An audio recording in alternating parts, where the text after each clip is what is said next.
The Sunday morning sun poured softly through the tall windows of my small, modest house. It was Mother's Day, and my heart fluttered with a fragile kind of excitement. I had waited for this day, held onto it as if it were proof that I still mattered. I slipped into my forest green dress, the one with delicate pearl buttons down the front. It wasn't new, but it was elegant, and when I wore it, I felt a little closer to the woman I used to be. I brushed my thinning silver hair into a bun, added a soft touch of rose lipstick, and picked up the bouquet of fresh flowers I had bought with my pension money. In my other hand, I carried a box of pastries I had baked late into the night. My hands trembled slightly, but inside, hope kept me steady. When I reached my daughter Laura's house, I could already hear the laughter of my grandchildren. Emma and Noah spotted me through the window and came running the moment I opened the gate. "Grandma Evelyn!" they shouted, throwing their little arms around me. Their warmth melted the nervousness in my chest. For that brief moment, I was whole again. But behind them stood David, my son-in-law. His arms were crossed, his smile absent. He gave me a curt nod, no more, and turned away. Laura appeared next, wiping her hands on a towel, smiling in that polite, distant way that no longer reached her eyes. "Mom, so glad you made it. We have a special surprise for you." They sat me on the sofa, the children at my feet. Laura pulled out a pink card, decorated with flower doodles. "It's from all of us, Mom," she said. "Read it aloud." My heart warmed. With trembling fingers, I opened the card and began in a bright voice. "Roses are red, violets are blue." Then I froze. The words sliced into me like knives. "You're a heavy burden. No one wants you here. Your time has passed. It's time for you to go. Signed, your family, who can't stand you anymore." For 3 eternal seconds, silence filled the room. My chest tightened.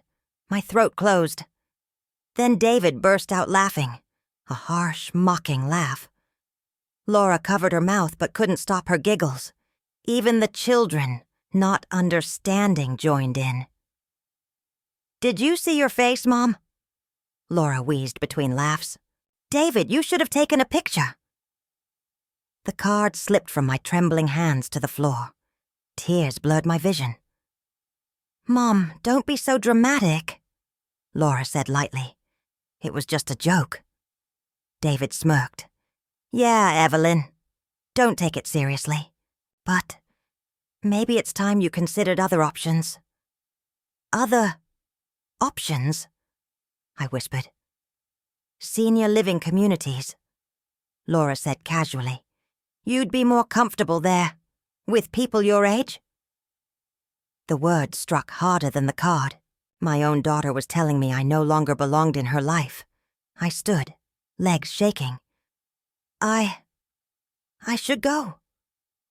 "Okay, Mom," Laura replied, already walking back to the kitchen. "We'll call you later." No hug, no goodbye. I left with the flowers and pastries still in my hands, foolish tokens of love that no one wanted. The bright sun mocked me as I walked down the street, each step heavier than the last. That night I sat in my armchair, the same chair where I had once cradled Laura as a baby. The cruel card lay on the table. "You're a heavy burden," it read. The words echoed in my head until my tears ran dry. But in the silence that followed, something inside me stirred. I wasn't a burden. I had been their backbone, their provider, their silent savior. They had mistaken my generosity for weakness, but I was not weak. I closed my eyes and the memories came rushing back. The memories didn't arrive in order.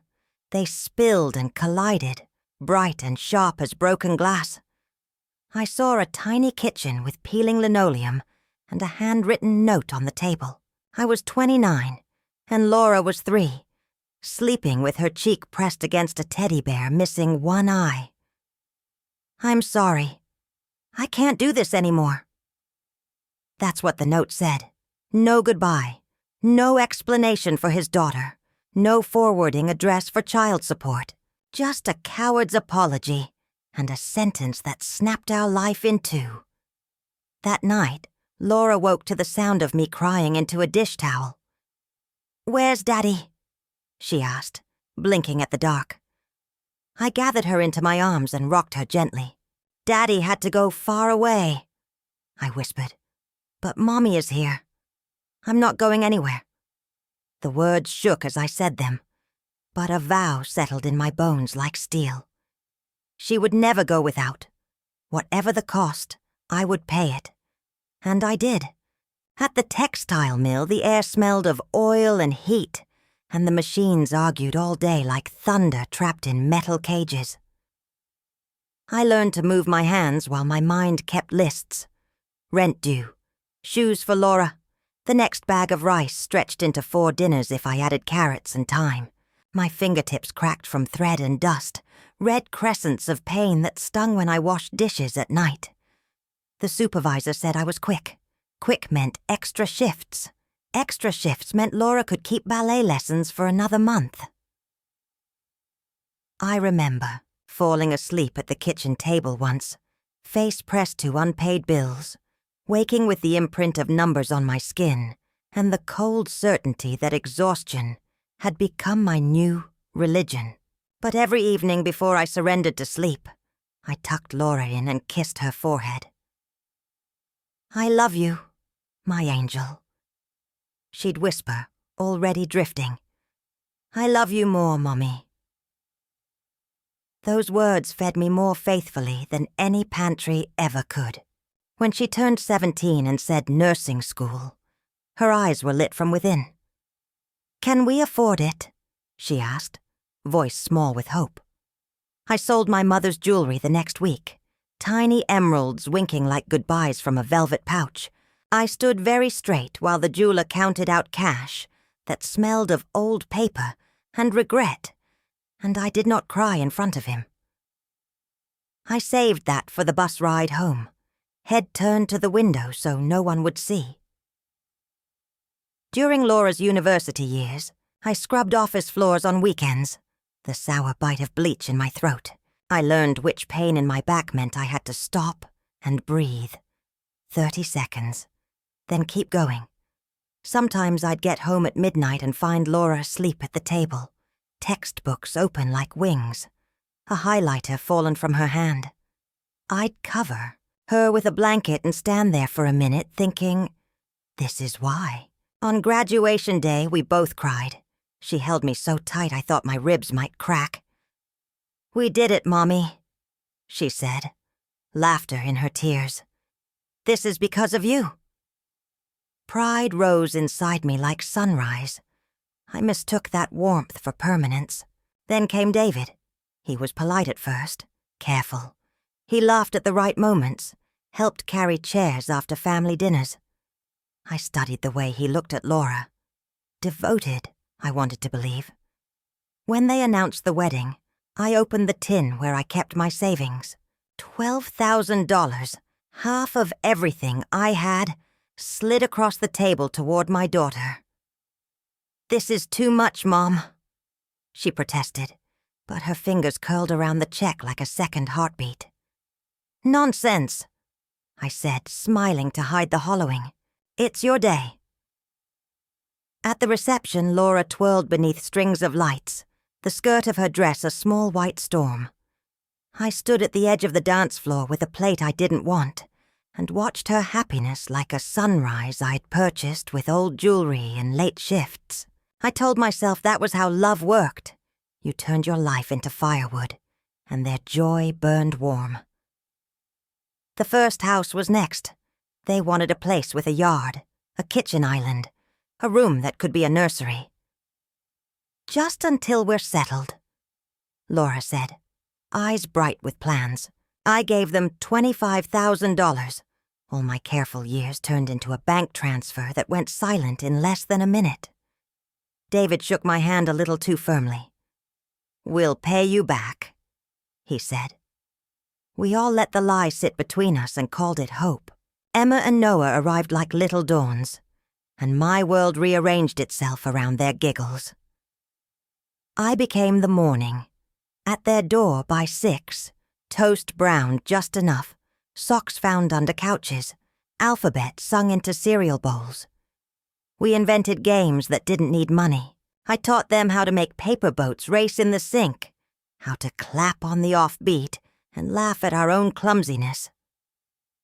When naps were won like small wars, I'd tidy the kitchen, start laundry, and look at the clock, counting the hours until Laura would come home saying, "Mom, what would we do without you?" I learned that gratitude has a taper, a candle that burns bright and then forgets. The thank yous thinned. My suggestions became interference. The first time I said the persistent cough might be more than a cold, David put his hands on his hips. "Evelyn, we're the parents." The word parents fell heavy, a curtain closing in the middle of my sentence. I folded my worry into quiet and told myself not to mind. Then David lost his job. "Just temporary," Laura said, voice tight. I started sending $500 every month. Temporary became 6 months, then a year, then the habit of a calendar. He found work again, but the transfers continued. Unspoken, expected, like tide. When the children needed new computers, I paid $2,000 and told myself, education is oxygen. When Laura's car coughed and died on the shoulder of Route 7, I sent $4,000 and told myself safety has no price.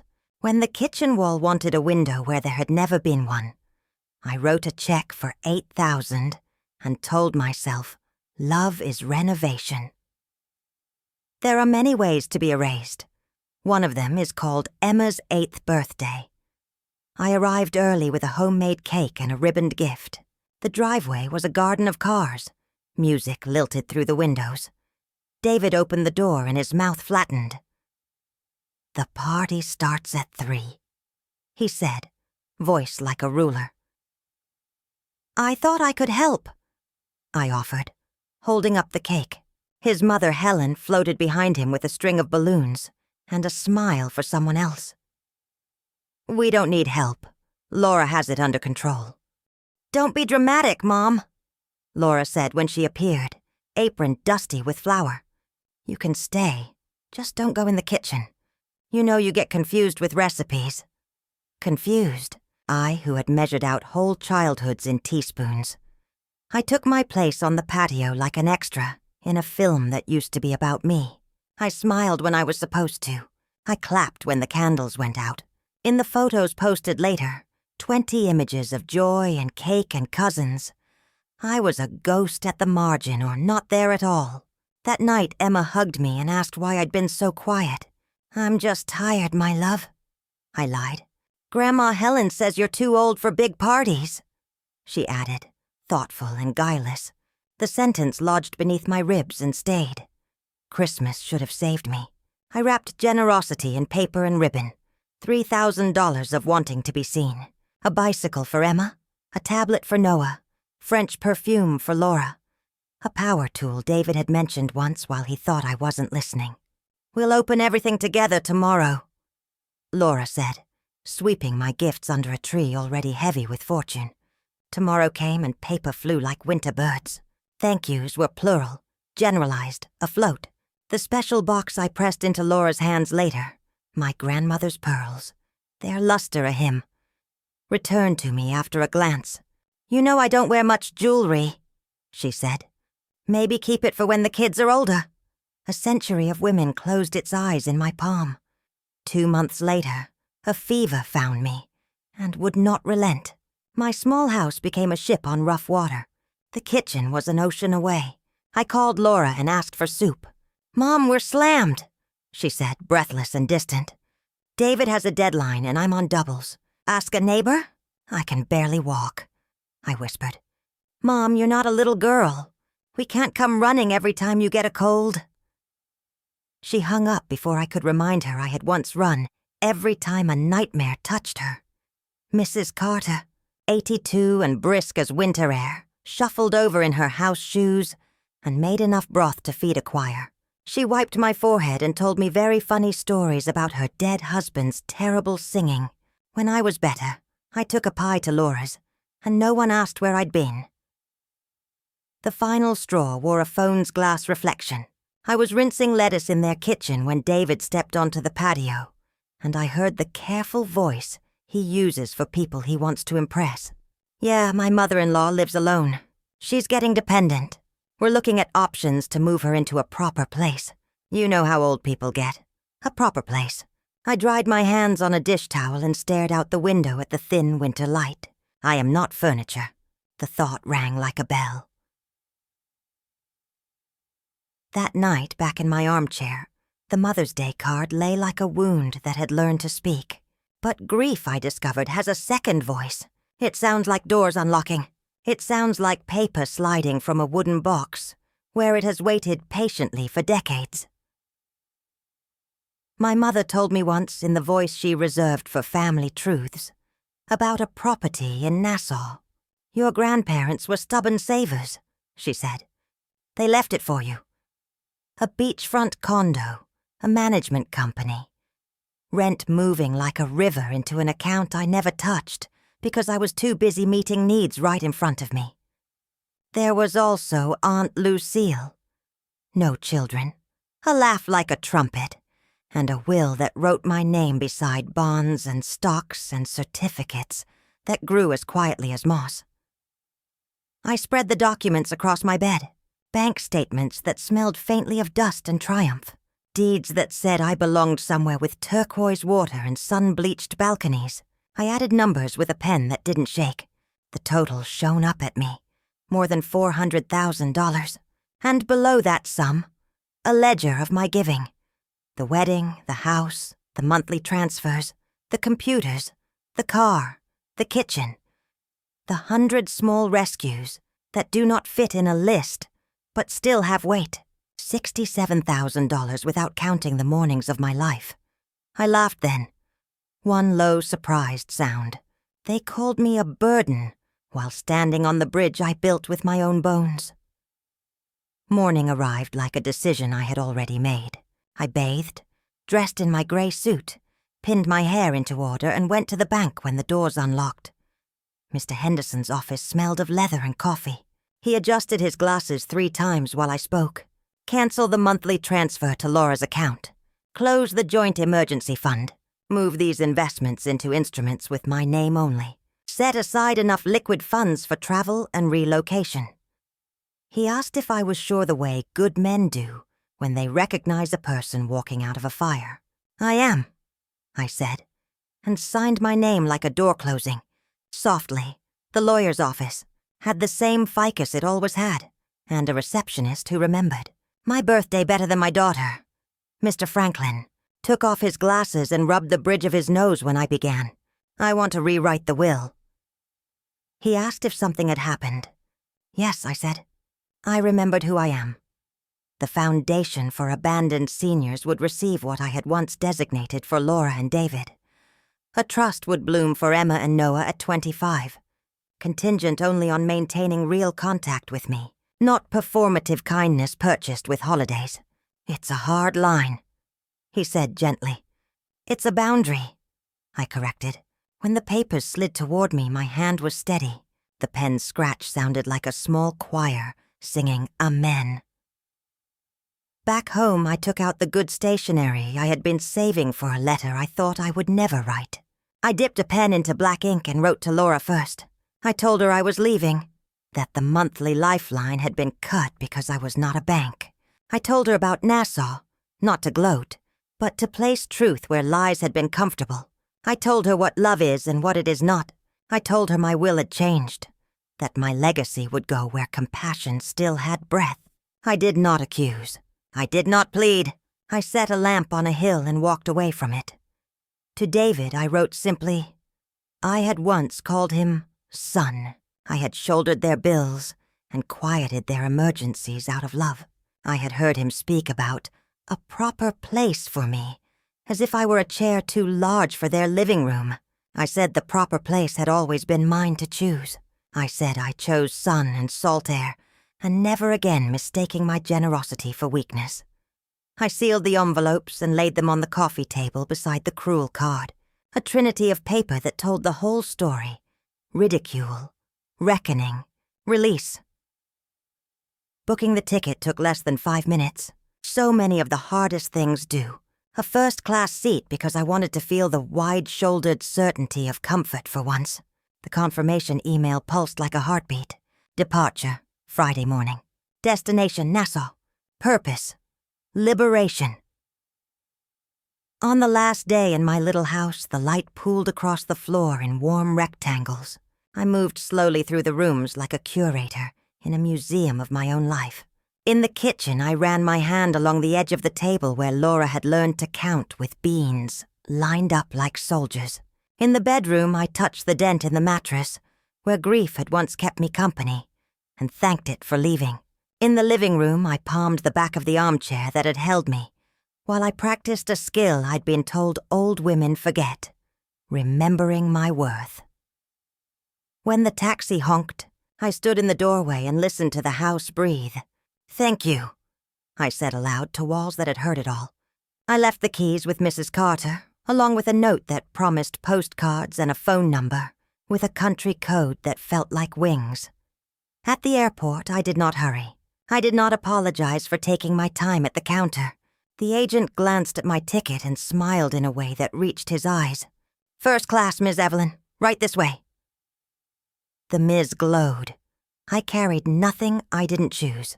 A suitcase with clothes for a climate that loves the skin, a small framed photo of Laura at 5 with a ribbon in her hair, and the pearls that would cross an ocean with me. Takeoff is a violence and a mercy. The engines roared. The runway sped backwards. Earth relinquished me.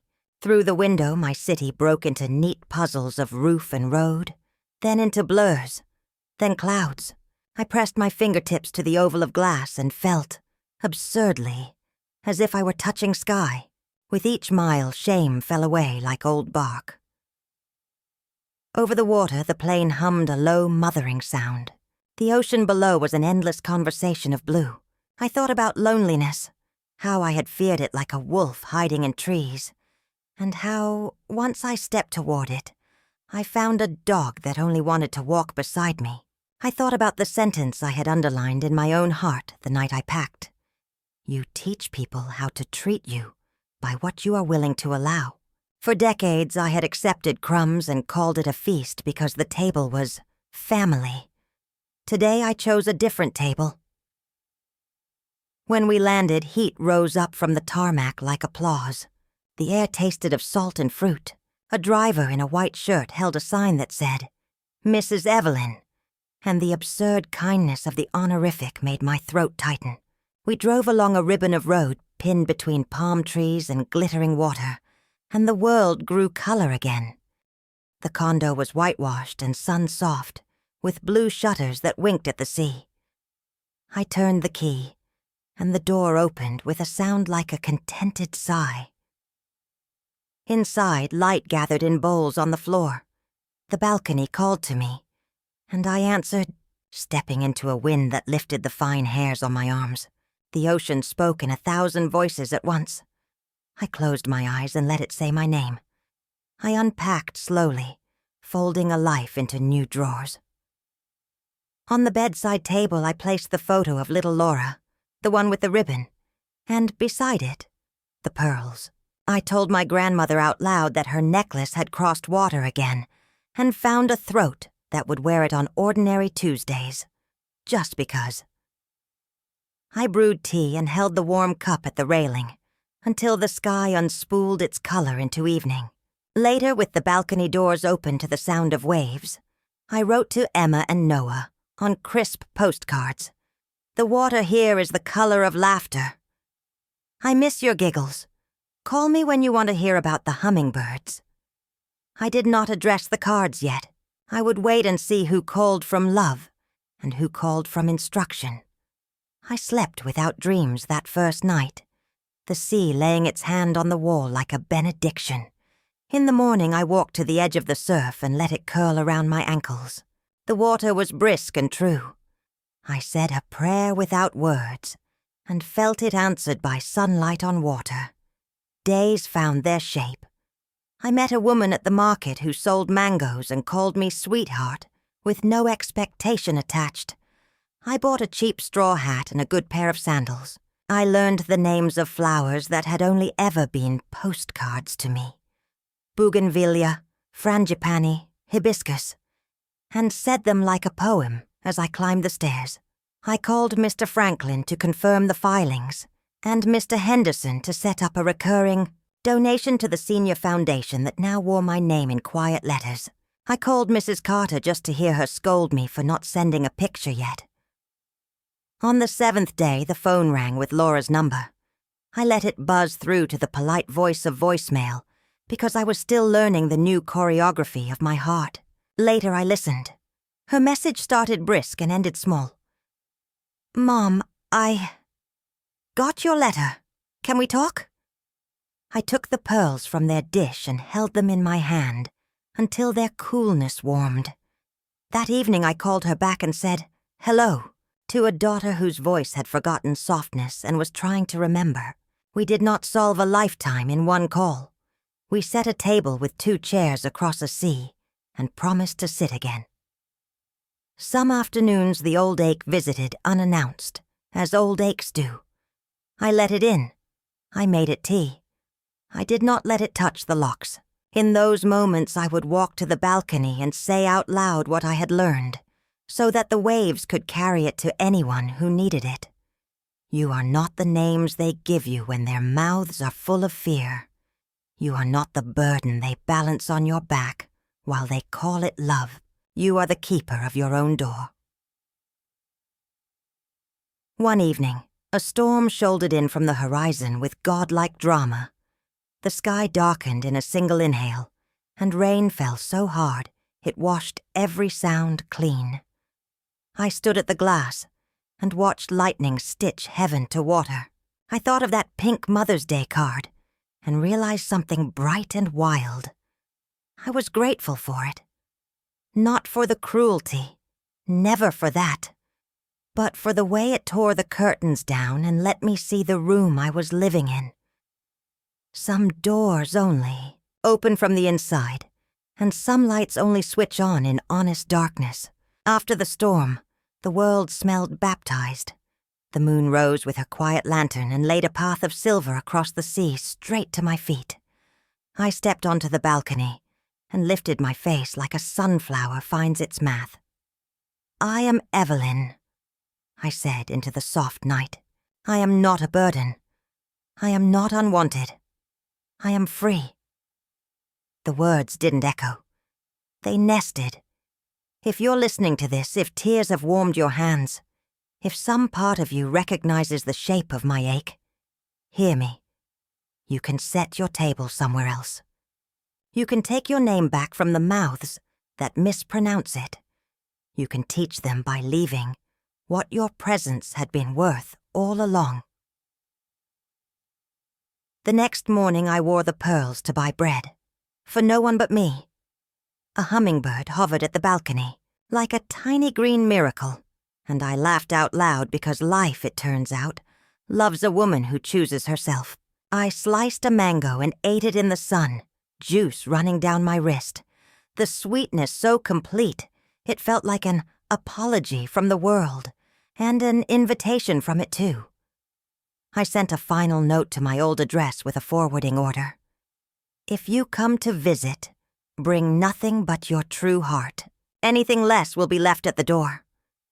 Then I set down the pen, closed the window to the past, and opened every other one. And when the tide came in that evening, the sea spoke a language I suddenly understood. It said, "Begin again."